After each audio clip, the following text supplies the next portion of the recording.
The next one is this one. And this is a relatively new treatment on the market. I don't know if anybody's used it before. These things don't smell much anymore, so I'll open up the other side so everybody can smell these awesome things. And this one's actually kind of cool, and I used it inside of 10 of my beehives. I have some breeder queens I got in from a friend of mine that I'm raising up to breed from next year. There, these ones, you can touch it. It's completely organic. Your fingers will smell like that afterwards. Don't touch it to your nose though, because now your nose will smell like that. All day, that's all you'll smell. So this little thing here is called Thymovar. And Thymovar is a new medication, not new, it's new in North America. It was approved for use last year. So it's been in Canada for a year and a half, 2 years. And it is a neat thing because it's actually using the essential oil of thyme. So thyme oil, which is a concentrated thyme extract, and they're using that as a deterrent for Varroa mite to live in your beehive. Researchers in Europe noticed, or not researchers, beekeepers in Europe. Oh yeah. You can smell it from here. Yeah. It's strong. It smells okay, I don't mind it. Beekeepers in Europe that have their hives on fields of thyme, because in Europe they grow crops like that, noticed that levels of Varroa mite were quite low in those beehives. So the researchers got involved and they did some research on them, and they found out that Varroa mite do not like the smell of thyme. It doesn't kill them, just makes them not want to live there. So they'll move out. So they came up and did a bunch of research, and this is the only one that's approved for use in Canada. You can use this treatment method and remain certified organic with Thymovar.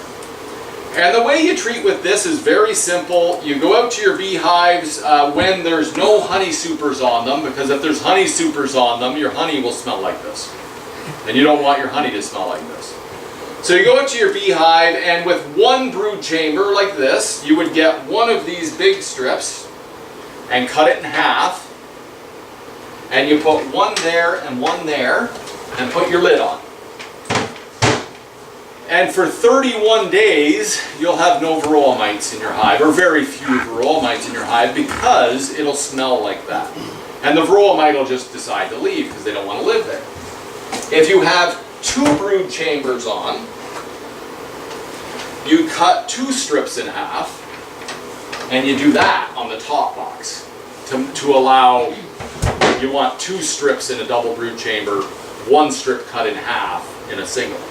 So on a double brood chamber, you would do that on the top box and put your lid on top. And the fumes build up inside your hive. The bees, the Varroa might leave. They don't want to live there. And your bees can actually live in their hive with no Varroa mite load because they don't want to be there. The benefit of this is you can keep repeating this. So with my breeder hives that I set up at the beginning, middle of July, I went in and did this to them.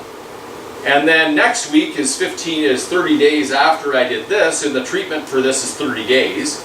I can go out and pull those strips off and put more strips on for 30 more days. And then when 30 days is up, I can go put more strips on for 30 days. And I can give my bees a mite-free living condition as long as those are in the beehive.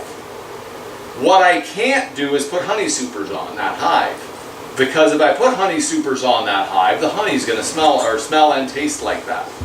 And when I want to put honey supers on that hive, I have to go in and pull these out and wait 21 days before I can put honey supers on, so that the odor will dissipate out of the hive. So when I put my honey supers on, there's no residual smell of this, because you wouldn't want your honey to smell like this, because people might not want to buy it.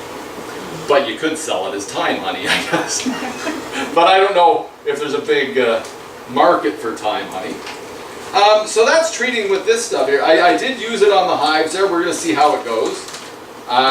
They seem fine. The bees don't care that they're in there yet. Would it maybe be a good strategy for early spring treatment before you're going to put honey on? There is a temperature thing on these too. The temperature, I think, is below 10 degrees Celsius. They can't use it.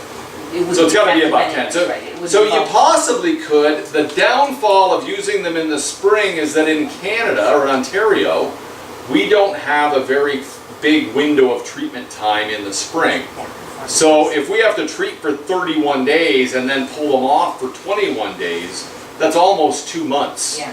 And if it doesn't warm up until whenever, May, who knows? April, June, I don't know, we might not be able to use these. So you wouldn't want to plan on this being your only option. If you weren't ever pulling honey off those hives, this is a fantastic option in my mind. I have these breeder hives that I set up, and they were 4-frame nukes the middle of July. I threw these on. They're not making any honey anyways, so I'm just going to keep treating with this throughout the whole season. And then I'm going to treat them with Thymovar in September, and they'll be just awesome with no mites on them at all. Would that You be know? your November treatment? November's a little tricky because it's too cold, below 10, right? That may be a good strategy for all the swarms that I catch all year that The I'm swarms not. that you know not getting aren't honey off of using, them, yeah, so exactly. If you know they're not going to be used for honey, this year only great works. option. Good strategy. Or using it early enough to know that by the time that they are being used for honey, I can have them off for 3 weeks, right? So that's another option there. There's a whole